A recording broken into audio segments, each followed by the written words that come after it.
What you imagine will come to pass. మీ తలంపులు చాలా శక్తివంతమైనవి. దేని విషయమే నువ్వు తలంచుకుంటున్నావో అవి నీ చేత జరిగిస్తాయి.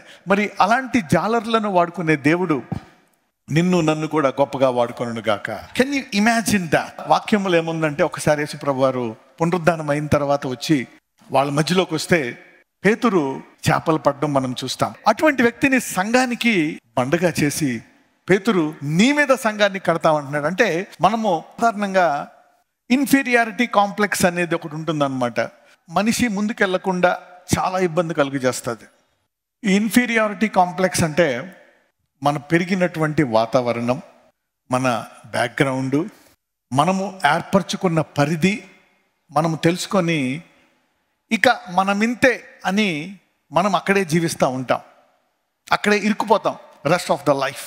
ఇక దేవుడు ఏ రీతిగా మనల్ని తీసుకొద్దాం అనుకున్నా మన మనసు రూపాంతరం చెందితే కానీ అందులోంచి మనం బయటికి రాలేం. అందుకే దేవుడు ఏం చెప్తాడంటే, మీ మనసును నూతన పరుచుకోవాలంట. Renewing your mind.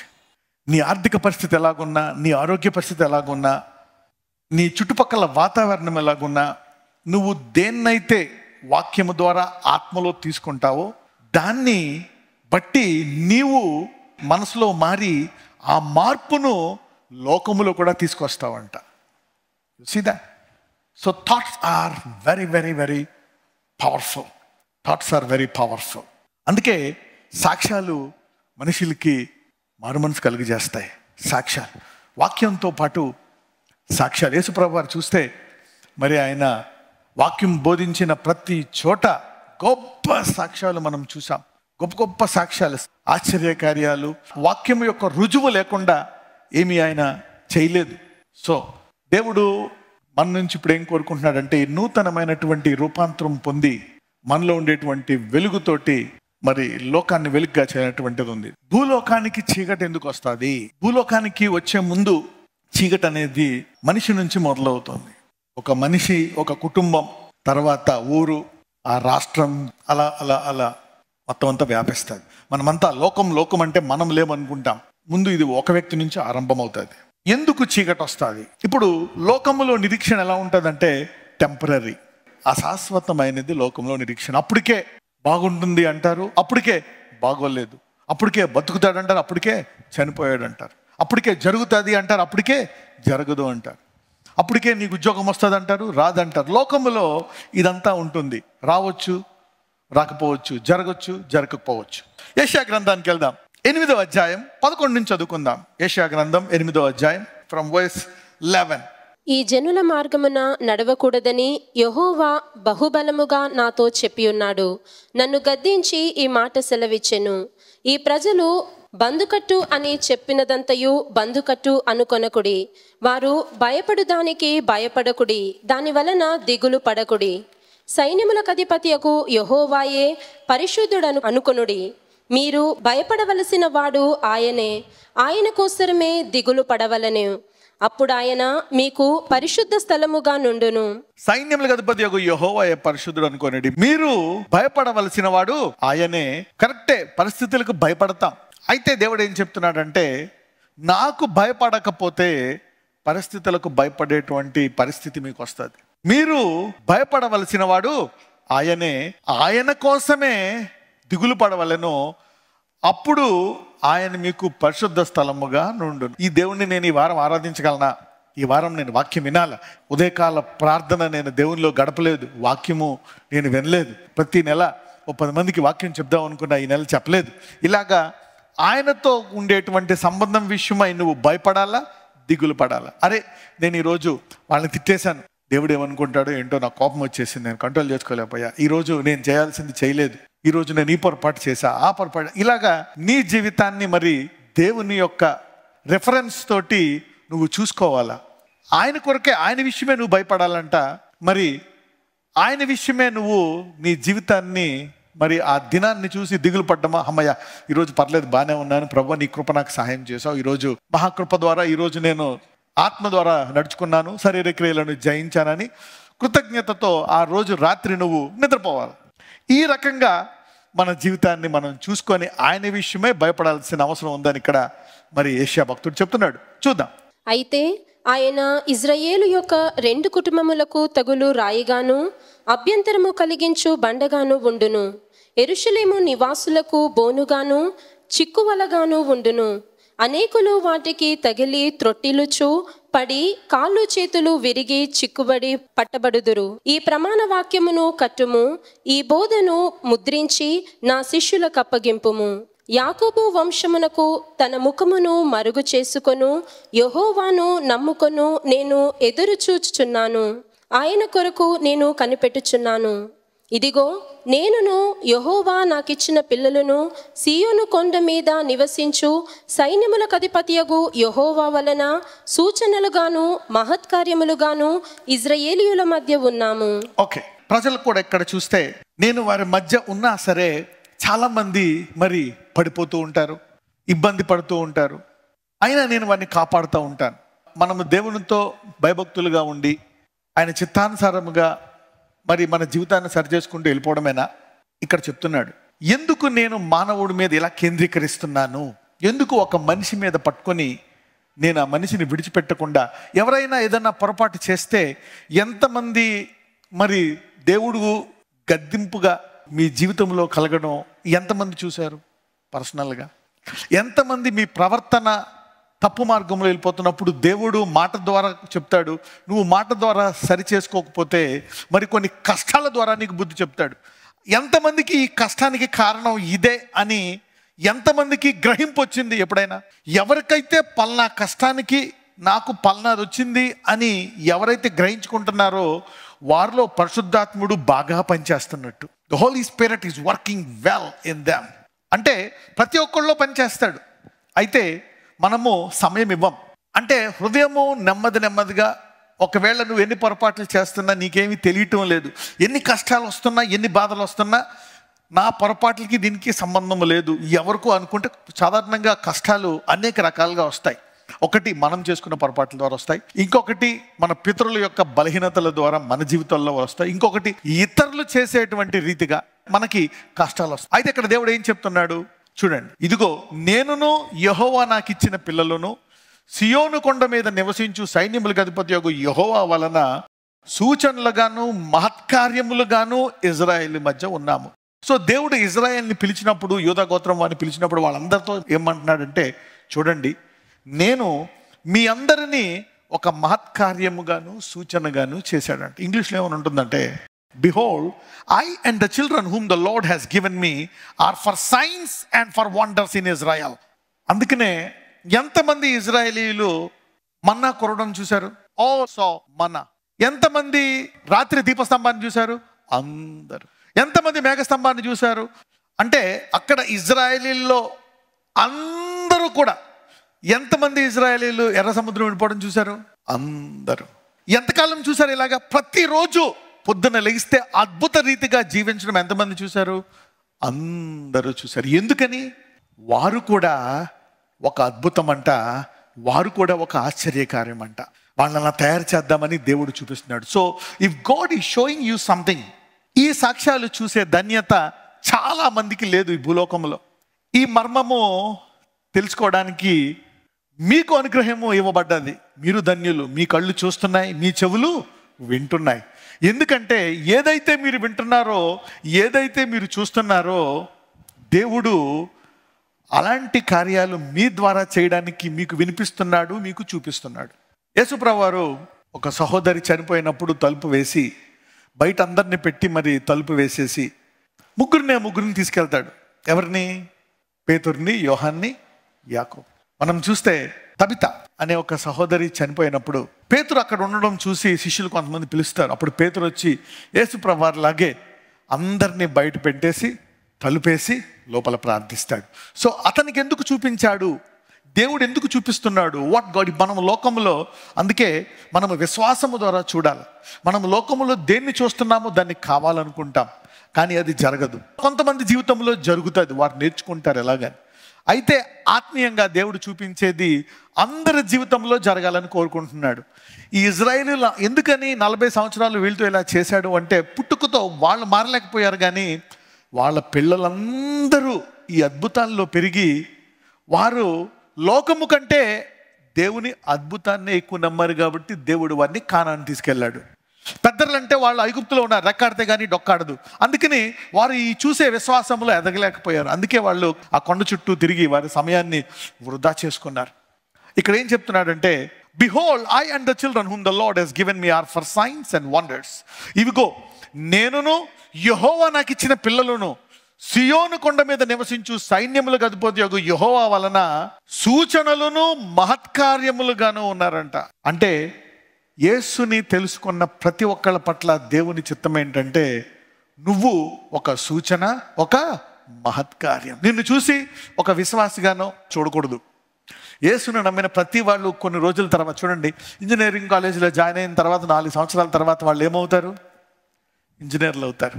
సో నీవు ఏ డిపార్ట్మెంట్లోకి వెళ్తే ఆ డిపార్ట్మెంట్ పేరు తీసుకొని బయటకు వచ్చేస్తావు. అలాగే ఎవరైతే ఈ ఆశ్చర్యకరుని నమ్ముకున్నారో, ఈ అద్భుతకరుని నమ్ముకున్నారు, ఎందుకంటే ఆయన పేరే ఆశ్చర్యకరుడు అంట. మనం ఎప్పుడైతే యేసుని అంగీకరించామో ఆయన నామాన్ని ధరించుకుంటామంట. అంటే నీవు కూడా ఆశ్చర్యము అనే పేరు ధరించుకున్నావంట. You have also taken a name called wonderful. చూడండి ఒకసారి గలతీయులకి వెళ్దాం. గలతీయులు 3:27. క్రీస్తులోనికి బాప్తిస్మము పొందిన మీరందరూ క్రీస్తును ధరించుకొని As many as you have been baptized into Christ have put on Christ. Meaning of Christ. క్రీస్తు అంటే ఏంటి? అభిషేకం. అభిషేకం అనండి. క్రీస్తులోనికి బాప్తిజం పొందిన మీరందరూ క్రీస్తును ధరించుకున్నారంట. Put on Christ. అందుకనే యేసు ప్రభువారు వీళ్ళందరినీ కూడా ఎర్ర సముద్రాన్ని విడిపించి తీసుకొచ్చినప్పుడు వాళ్ళందరినీ ఆశ్చర్య కార్యాలు చేసేవారిగా చేయాలనేటువంటిది దేవుని చిత్తము. That's the will and the plan of God. So క్రీస్తుని ధరించుకున్న మీరు ఒక సామాన్య మానవుడిగా మీరు ఉండకూడదు. You are a sign and a wonder. Let's go back to Isaiah 8:18. ఇదిగో నేనును యెహోవా నాకు ఇచ్చిన పిల్లలను సియోను కొండ మీద నివసించు సైన్యములకు అధిపతియగు యెహోవా వలన సూచనలుగాను మహత్కార్యములుగాను. ఎందుకు మీరు క్రీస్తుని ధరించుకున్నారు అంటే సూచనలుగా. ప్రతి విశ్వాసిని ఎవరైనా చూస్తే వీళ్ళొక సూచన, వీళ్ళొక మహత్కార్యం. ఈ వాక్యం వింటున్న వారందరూ ఒక సూచనగా, మహత్కార్యముగా చరిత్రలో మిగిలిపోదురుగాక. మీకు కూడా అర్థం కాదు మీరు ఎలా చేస్తారో. మీ పనల్లా ఆయన ధరించుకున్నామని మీరు నమ్మి ఆ మనస్సు కలిగి ఆ దాహం కలిగి ఉంటే ఆటోమేటిక్గా అది వచ్చేస్తుంది. A sign and a wonder. Continue చేద్దాం. యెషయా గ్రంథం 8:19-22. వారు మిమ్మును చూచి కర్ణపిశాచి గల వారి యొద్దకును కిచకిచలాడి గొనుగు మంత్రజ్ఞుల యొద్దకును వెళ్ళి విచారించుడని చెప్పునప్పుడు జనులు తమ దేవుని యొద్దనే విచారింపవద్దా? సజీవుల పక్షముగా చచ్చిన వారి యొద్దకు వెళ్ళదగునా? ధర్మశాస్త్రమును ప్రమాణవాక్యమును విచారించుడి. ఈ వాక్య ప్రకారము వారు బోధించని ఎడల వారికి అరుణోదయము కలుగదు. అట్టివారు ఇబ్బంది పడుచు ఆకలిగొని దేశ సంచారము చేయుదురు. ఆకలిగొనుచు వారు కోపపడి తమ రాజు పేరును తమ దేవుని పేరును శాపములు పలుకుచు మీద చూతురు. భూమి తట్టు తేరి చూడగా బాధలను అంధకారమును దుస్సహమైన వేదనయు కలుగును. వాడు గాఢాంధకారములోనికి తోలివేయబడుదురు. దేవుడు ఏం చెప్తున్నాడు అంటే ఎందుకు చీకటి వస్తుంది అనేది ఇక్కడ అర్థం చెప్తున్నాడు. గుర్తుపెట్టుకోండి, ప్రతి ఒక్కళ్ళలో దేవుణ్ణి వెతకాలి అనేటువంటి దాహం ఉంటుంది. ఈ దేవుణ్ణి తెలుసుకోవాలా, ఈ దేవుడు నన్ను ఆశీర్వదించాలా, ఈ దేవుడితోటి నేను మంచి పేరు తెచ్చుకోవాలా, నేను బ్లెస్ అవ్వాలి, ఈ దేవుడు నన్ను ఆశీర్వదించాలని ప్రతి ఒక్కళ్ళ హృదయంలో ఉంటుంది. అయితే అపవాది దాన్ని దేవుడు కాకుండా మరి వేరే ఇష్టం వచ్చినట్టు మరి దాన్ని తిప్పడానికి దాన్ని ఉపయోగిస్తాడు, ఆశను. అప్పుడు దేవుడు చెప్తున్నాడు, మీరు నన్ను వెతక్కపోవడమే కదా ఈ చీకటంతా వచ్చింది. ఎలా వెతుకుతారు? వాళ్ళకి సరైన దేవుడు తెలియాలా. ఈయనే నిజమైన దేవుడు అని ఎవరైనా చెప్తే ఒక సూచక క్రియ, ఒక అద్భుత కార్యము వారికి కనపడితే అప్పుడు దాన్ని వెతుకుతారు. దైవత్వానికి రుజువు ఏంటి? సూచక క్రియ, ఒక అద్భుతం. వాడు దాన్ని వాడి మరి దేవునిగా ప్రచారం అవుతున్నప్పుడు దేవుడు వద్దంటాడా? వాడికంటే ఎక్కువ చూపించి మరి నీవు నీ దైవత్వాన్ని రుజువు చేయాల్సిన బాధ్యత నీ మీద ఉంది కాబట్టి నిన్నే వాడికంటే గొప్ప సూచక్రియ అద్భుతముగా దేవుడు చేయాలనే ఉద్దేశం ఉంది దేవుడికి. సో నువ్వు గుర్తుపట్టేస్తావు అనమాట. నువ్వు చెప్పేస్తావు ఏది సైతాని క్రియ, ఏది మరి దేవుడు చేస్తున్న క్రియ. దేవుడు చేస్తున్న క్రియ ఎప్పుడూ కూడా యేసునామమున చేయబడుతుంది. దేవుడు చేస్తున్న క్రియ ఎప్పుడూ కూడా పరిశుద్ధాత్మ ద్వారా ఉంటుంది. యేసు నామమునకు మహిమ వస్తుంది. పరిశుద్ధాత్మ తండ్రి అయిన దేవుడు, యేసు లేని అద్భుతాలు సైతాన్ అద్భుతాలు. ఈ గ్రహించే జ్ఞానాన్ని కాకుండా వారి హృదయంలో అసూయను బట్టి వారిని అంధకారంలో పెడుతున్నారు. దేవుణ్ణి లోకమంతా కూడా వెతకపోవడానికి గల కారణం నా బిడ్డలు ఒక సూచనగా, ఒక మహత్కార్యముగా లేకపోవడమే. ఒక రకంగా మీరు ఎందుకు చెప్పలేకపోతున్నారు సువార్త అంటే, ఏముంది, మాటలే కదా, ఈ మాటలు చెప్తే ఏం నమ్ముతారు, ఈ మాటలు చెప్తే ఏం నమ్ముతారు, రుజువేంటి ఈ మాటలకి? అదే దేవుడు నీవు చేతులేసిన ప్రతిసారి ఆ రోగం మీద ఏదో ఒక అద్భుతము చేస్తాడు. ఆ వ్యక్తి గురించి నీకు ఏదో మాట చెప్తాడు, ప్రవచనము. ఆ వ్యక్తి భవిష్యత్తు కానీ, ప్రస్తుతం జరిగే బాధ కానీ, భవిష్యత్తు కానీ నీకు చెప్తాడు. లేక నువ్వు ప్రార్థించిన అద్భుతం జరుగుతుంది. ఈ 2 వారాలు ఉంటే ఎంతమంది సువార్త ధైర్యంగా చెప్తారు? Everybody. You see that now. పౌలు అందులో శీలను బంధించేసినప్పుడు, చెరసాల పునాదులతో బయటకు వచ్చేసినప్పుడు, ఆ చెరసాల జైలర్ వార్డెన్ వచ్చి ఆ దీపం పట్టుకొని గజగజ వణుక్కుంటూ వచ్చి పౌలుతో మాట అంటాడు. ఒకసారి చూద్దాం. When he sees a miracle. పేతురు కూడా ఎప్పుడైతే విస్తారమైన చేపలు పడతాడో వెంటనే మోకరించేసి, ప్రభువా నేను పాపిని అంటాడు. ప్రభువా నేను పాపిని, నా వద్ద నుంచి వెళ్ళిపో. Repentance comes, no argument. నువ్వు బైబిల్లో ఉండే దేవుడువా? No argument. Let me go to Acts 16:29. అతడు దీపము తెమ్మని చెప్పి లోపలికి వచ్చి వణుకుచు పౌలుకు శీలాకును సాగిలపడి వారిని వెలుపలికి తీసుకొని వచ్చి, అయ్యలారా, రక్షణ పొందుటకు నేనేమి చేయవలననెను. ఆర్గ్యుమెంట్ ఏమన్నా ఉందా? సాగిలు పడిపోయి వణుక్కుంటూ వచ్చి, అయ్యలారా, రక్షణ పొందుటకు నేను. ఎంతమందికి ఇలాగ సువార్త ప్రకటించాలని ఉంది?